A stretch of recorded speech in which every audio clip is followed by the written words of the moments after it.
Kisah seorang sufi yang diuji saat menemukan uang 1000 dinar. Dikisahkan ada seorang sufi bernama Abu Ghayyat al-Makki menemukan uang dalam sebuah dompet ketika melaksanakan ibadah haji. Maka diambillah dompet itu dan dibawanya pulang. Sesampainya di rumah, dompet itu langsung ditanam ke dalam tanah.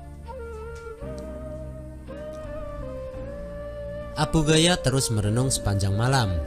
Pikirannya galau dan bertanya-tanya, apakah uang di dalamnya akan diambil atau tidak. Hatinya berpikir untuk mengambilnya karena keluarganya kelaparan. Namun ia teringat terus bahwa memakan harta yang haram akan mendapatkan siksa besar dunia dan akhirat. Namun dirinya juga teringat hadis Nabi yang diriwayatkan oleh Abdullah bin Umar, yaitu, bila Allah memberimu hadiah tanpa kamu minta, maka terimalah hadiah itu, jangan kamu tolak. Kemudian infakkanlah harta itu. Ketika mengingat hadis tersebut, Abu Ghayyat berkata kepada dirinya sendiri, sungguh ini hadiah dari Allah, dan hadiah itu bagi orang yang menemukan uang tersebut. Namun hal itu tidak menjadikan Abu Ghayyat membuka dompet temuannya. Dia masih menunggu barangkali pemiliknya akan datang.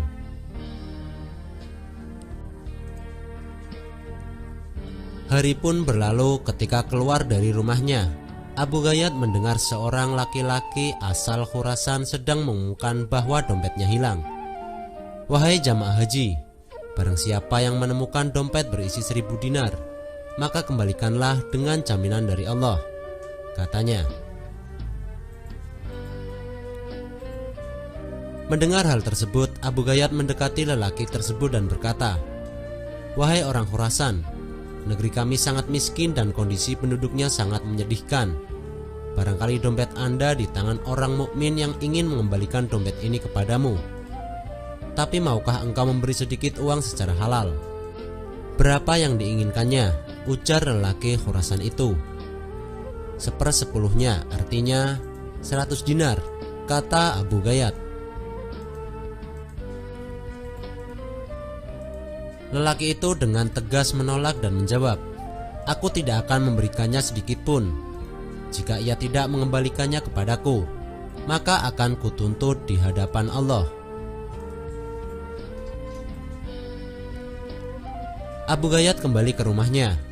Abu Ghayyat bercerita kepada istrinya bahwa ia menemukan pemilik dompet. Apa yang harus kulakukan? Apakah aku mengembalikan dompet itu? Kata Abu Ghayyat.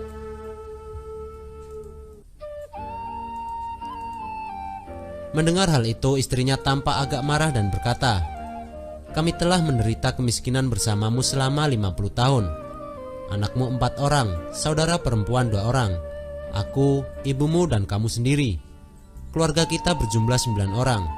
Masing-masing hanya mempunyai 1 pakaian, dan kami sholat hanya punya 1 pakaian, dan itu dipakai secara bergantian. Selama hidup, kita belum pernah makan buah dan daging. Datangilah pemiliknya dan desaklah agar dia mau memberikannya 1/10 dari isi dompetnya itu. Jika ia tidak setuju, maka mintalah 1/100. Jika tidak setuju, maka mintalah 1/1000. 1 dinar lebih baik daripada tidak sama sekali. Mendengar hal itu, Abu Ghayyat pergi menemui orang Khurasan itu. Ibnu Jarir pun mengikutinya dari belakang. Singkat cerita, Abu Ghayyat ketemu dengan orang Khurasan itu. Terjadi dialog dan orang Khurasan itu tetap pada pendiriannya untuk tidak membagikan uang tersebut.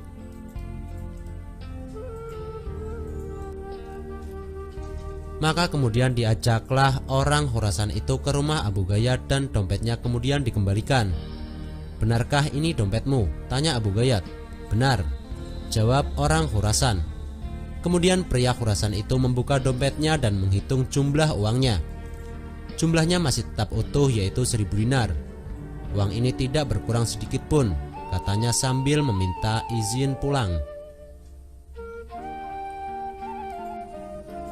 Setelah melewati pintu, ia berkata lagi kepada Abu Ghayyat, wahai orang tua, aku akan ceritakan kepadamu mengenai dompet itu.